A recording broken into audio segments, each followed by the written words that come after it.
Where to go, baby girls? O, diba? Nag-crave of ice cream. So, manlakaw ta. Yan. Kay wala man may car, mag-backfly. Laagan man. So, mostly, ang mga flyover dali is na ay elevator. Pero this time, wala mo ka na sumalas.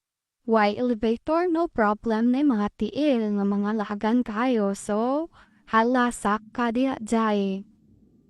Paningkamot, lakaw, kailangan mang kaso, di magluya-luya kasi ginusto nyo to, diba? Darin dapitan, nindot yun or appreciate ni mo ang view sa lugar if gabi. Nabot na may sa McDo, dere. Already na kayo mag-worker ang mga person. So, choose lang di ha. Ano siya? O, tara, naabot na. Okay, happy na? Happy yarn?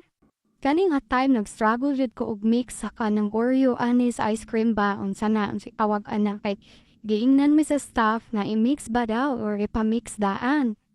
Nagara-gara man mi nga dili kay gatugo man mi og same before sa pag-ani na mo okay ra ang iyahang ko andali ra siyang ma-mix pero ay unsay gamit sa imong kusog hala i-mix na diha tapos mo na siya na mix na so nag-enjoy na mi og kaon. By the way, ang amo mostly nga ginabuhat is if magkaon man gani mig ice cream, ma-order pud mi og fries kay amo mang isaw-saw sa ice cream. Nga, dili pud malami inyong kaon kundi mo man libaksa. Kay di tinuod, di ba? Kay nga no sila ra di kabaw manlibak pud ta oy, balos-balos ba? Kay di pa ta palakan si.